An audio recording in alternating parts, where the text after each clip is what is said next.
Anda bisa mendapatkan kebahagiaan dalam aktivitas apapun sekalipun sederhana. Tapi ketika kebahagiaan itu tidak diiringi dengan ridha Allah, rasanya itu akan selalu sementara. Kita butuh momen-momen baru untuk mendatangkan kebahagiaan itu. Tapi titik poin ketika Allah ridha dengan apa yang kita kerjakan, apa yang kita lakukan, maka Allah akan tanamkan satu cawan yang luas kandungannya, yang bisa menerima setiap keadaan dengan hal yang paling menyenangkan. Apapun yang kita lihat selalu nyaman. Yang kita dapati, kita ridha dengan apa yang Allah berikan. Keadaan itulah yang oleh Nabi itu diungkapkan dengan komen yang sangat simpel tapi dalam isinya. Kata Nabi, ajaban diambil mukmin. Orang beriman itu kalau benar imannya, maka kehidupan itu mengagumkan. Bila dia mendapatkan kesuksesan, dia iringi dengan kesyukuran. Sehingga sifatnya tetap proporsional. Dia sukses tapi ada keseimbangan dengan syukur. Sehingga tidak berlebihan menyalurkan kesuksesannya itu. Dan dengan sifat berlebihan itu hanya memberikan beban pada dirinya. Saya pernah sampaikan kan, di kesuksesan itu identik dengan gaya hidup. Rumus gaya di fisika itu kan selalu F1 banding lurus dengan F2. Apa yang didapat itu yang keluar. Tapi orang tidak boleh lupa bahwa F itu selalu berbanding lurus dengan P. Gaya berbanding lurus dengan tekanan, hukum Pascalnya. Semakin banyak gaya, semakin tertekan hidupnya. Itu bandingan nilai kehidupannya. Nah, jadi gaya itu diperkenankan. Karena itu bagian dari energi. W sama dengan F dikalikan S. Hukum energi kan begitu. Jadi hidup nggak mungkin kalau nggak ada energi. Tapi energi yang terbaik itu akan dihasilkan membawa kesuksesan kebahagiaan ketika ridha Allah tertanam. Saat dia sukses, dia bersyukur sehingga proporsional. Saat dia merasakan duka pun dia nyaman karena punya sabar. Nah, sabar itu mahal. Di Jepang ada banjir, itu bisa minta maafnya luar biasa, tak tahan dia bunuh diri. Di kita banjir bisa berenang. Itu gambaran. Cuma kalau nggak seimbang repot juga. Nah, membangun keseimbangan itu butuh konektivitas yang kuat dengan Allah. Konektivitas itulah yang dalam bahasa agama disebut dengan sholat namanya. Ya. Di pertemuan lalu kita sudah mencakup beberapa bagian dari sholat itu. Tapi saya ingin tekankan sedikit untuk menguatkan. Sholat berasal dari kata wasala atau silatun. Dasarnya kata wasala yang berarti terkoneksi dengan kuat. Terhubung dengan erat. Kita pernah dengar istilah silaturahmi kan? Ya kan? Kalau kita kumpul, bahasa kerennya saya mau silaturahmi kan? Tapi goalnya tercapai gak? Ya, silaturahmi itu kan dari kata silah. Terhubung dengan erat, rasa sayang dan perhatian. Sehingga parameternya itu bukan saat datang. Kalau datang kita nyapa wajar karena orangnya ada. Tapi kalau berpisah kita masih ingat, masih peduli, masih mendoakan, masih ngontak, itulah silah namanya. Di setiap keadaan kita masih terkoneksi. Keadaan kita yang terhubung dengan Allah. Sehingga di setiap tempat kita diperhatikan, di pekerjaan kita dibimbing, di rumah tangga kita diiringi. Sehingga semua berjalan mudah dan membahagiakan. Yang melatih kita untuk terkoneksi sehingga nggak putus dengan Allah, itulah yang disebut dengan sholat. Sehingga goal dari sholat itu adalah membangun konektivitas kita dengan Allah yang kuat. Itu yang dimaksud di Quran surah keempat An-Nisa di ayat 103. فَإِذَا قَضَيْتُمُ الصَّلَاةَ maka jika Anda telah tuntas mengerjakan sholat, فَاذْكُرُوا اللَّهَ. Ukuran keberhasilan sholat Anda itu ketika Anda merasakan konektivitas dengan Allah mulai nyambung. Qiyaman, jalannya ingat Allah. Sehingga kalau orang jalan, bekerja di apapun, saat dia ingat Allah, dia bisa memfungsikan tubuhnya sehingga tidak mengerjakan apa yang Allah tidak sukai. Gak akan mungkin Anda melihat sesuatu yang tidak Allah senangi dalam keadaan yang sama Anda ingat Allah. Gak akan mungkin melangkah pada tempat yang salah saat ingat Allah. Dan itu tidak mudah karena banyak orang keluar masjid pun setelah selesai sholat masih tertukar sendal. Padahal kalau dia ingat Allah gak mungkin itu terjadi. Itu pelajaran dasarnya. Wa qu'udan wa ala junubikum. Baik itu duduk bahkan sampai berbaring. Ada koneksi. Nah jadi singkatnya sholat itu semua gerakannya, semua bacaannya, Dari mulai kita bertakbir sampai kita salam, bacaan yang mengiringi, itu bukan sekedar gerakan hampa makna, formalitas kita bergerak dan berakhir, bukan sekedar membaca bacaan yang tidak ada isinya, tapi semua bimbingan bagaimana kita diajarkan langsung oleh Rasulullah bisa mengoneksikan lewat gerakan dan bacaan itu tersambung kepada Allah, sehingga feedbacknya semua apa yang kita bacakan dijawab oleh Allah. Semua gerakan yang kita lakukan ini hakikatnya bimbingan tentang inti kehidupan kita. Jadi di sholat itu ada bacaan, ada gerakan, ada hikmah, ada maknanya semua. Jadi bukan kita takbir begini hampa saja. Tidak. Kenapa mesti begini? Kenapa tangan yang kanan menutup yang kiri? Kenapa bacaannya setelah itu ada iftitah, ada al-fatihah? Itu ada maknanya. Dan dahsyatnya semua profesi-profesi sahabat dan generasi setelahnya yang belajar dengan benar tentang sholat ini, itu semua merubah hidupnya jadi lebih sukses dari apapun yang mereka pilih dalam menjalani hidup. Dan yang paling hebat, itu yang menjadikan Nabi mendapat perintah pertama bukan zakat, bukan haji, bukan umrah, bukan puasa, tapi sholat. Dan perintahnya khusus, spesial, disampaikan dalam peristiwa Isra Mi'raj untuk memberikan pesan begitu tingginya nilai sholat ini untuk kehidupan manusia. Mohon izin maaf bagi teman-teman yang baru bergabung, supaya tidak banyak mengulang, teman-teman bisa cek kembali di pelajaran sebelumnya. Kita kemarin telah selesai di pembahasan iftitah dengan tangan kanan meletakkan di punggung yang kiri, lalu kemudian diletakkan di atas dada seperti ini. Kesimpulannya adalah, saya cepat saja, dari mulai kita bertakbir, kalau ingin terkoneksi dengan Allah, maka fokuskan diri kita untuk tersambung. Buang urusan dunia semua ke belakang. Jangan bawa dalam sholat. Kalau ingin kita tersambung dengan Allah, tepikan yang lain, hadapkan diri kita, pasrahkan. Hanya Allah yang tinggi, yang agung, yang istimewa. Kalimat agung, tinggi, istimewa, itu disebut dengan akbar. Maka kita ucapkan Allahu Akbar. Kita buang semua urusan dunia ke belakang, pasrahkan diri kita, hadirkan sekarang hanya Allah yang agung saja. Itu poinnya.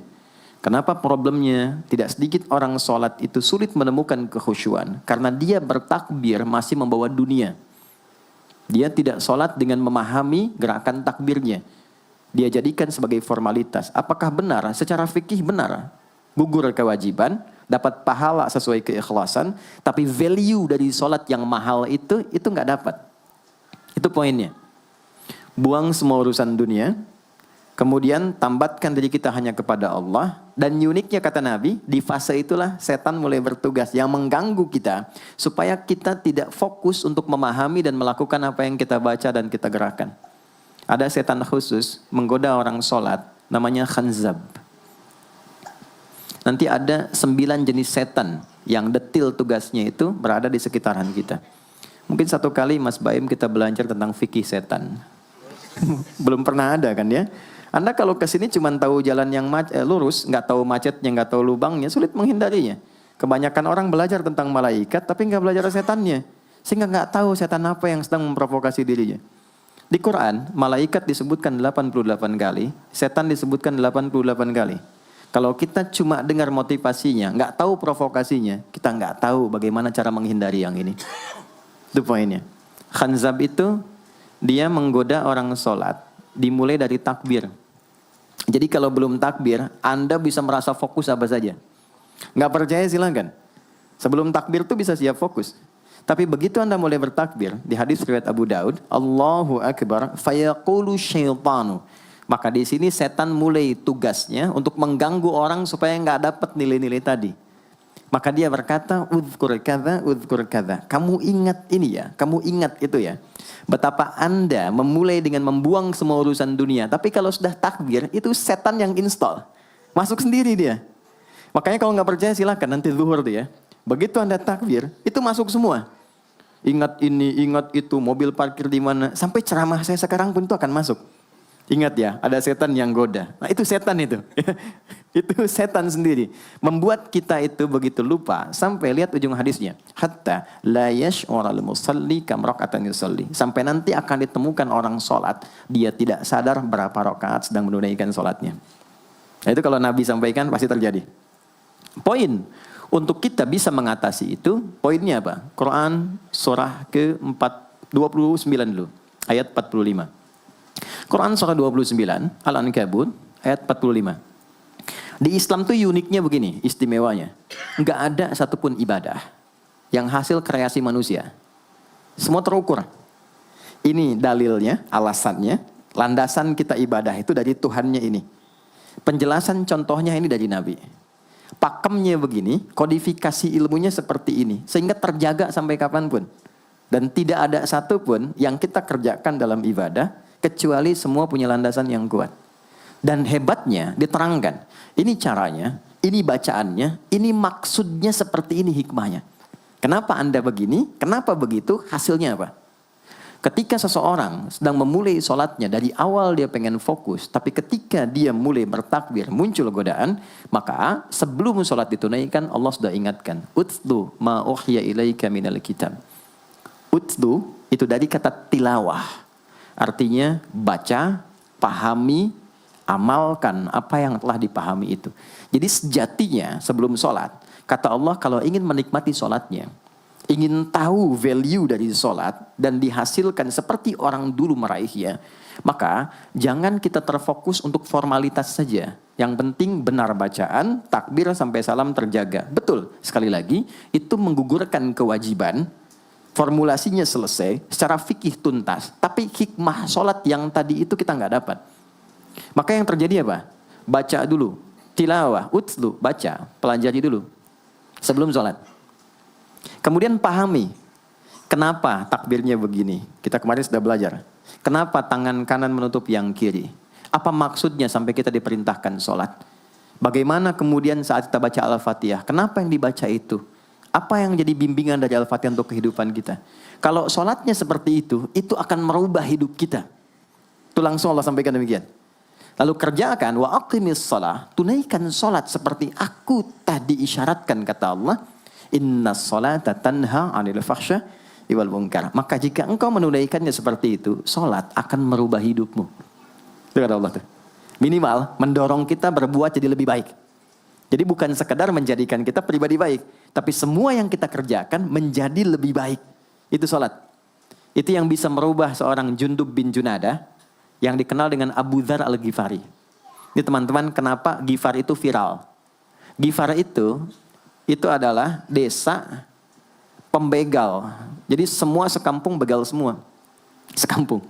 Pimpinannya namanya Jundub bin Junadah. Jundub bin Junadah. Singkatnya masuk Islam. Saat masuk Islam, secara singkat saja, Nabi arahkan, diajarin sholat. Betapa sholat merubah hidup beliau, jadi lebih baik. Kembali ke kampungnya, mengajarkan, singkatnya apa? Madinah heboh dengan kedatangan tapak kaki, yang ternyata itu orang-orang Ghifar. Sekampung kurang lebih masuk Islam, dan berubah jadi orang baik semua. Merubah hidup mereka. Jundub orang sukses, setelah itu jadi ustadz. Ini mungkin yang menginspirasi judul preman jadi ustadz. Ini tadinya pembegal. Pembegal semua. Sekampung sukses, jadi orang baik, aktivitasnya berubah, lebih berkualitas. Untuk memberikan inspirasi ke generasi masa depan. Bahwa kami dulu pernah begini, dengan sholat kami berubah, kesuksesan kami raih, maka diviralkanlah nama daerahnya. Tambahkan al di depannya, ujungnya tutup dengan i. Maka dilekatkan nama bekennya, kunyah, namanya Abu Dzar. Abu Dzar Al-Ghifari. Al-Ghifari itu untuk memberikan kesan begini, saya ini dari Ghifar. Itu kampung jelek, desa tempat pembegal, tapi Islam merubah, saya menjadi lebih baik. Sholat mengarahkan saya punya kualitas hidup yang lebih baik. Itu poinnya. Sejak peristiwa itu, orang-orang Islam dari manapun yang bukan Arab, itu selalu melekatkan nama daerahnya untuk mengenalkan. Islam pun sudah sampai ke tempat saya. Buktinya saya menjadi baik.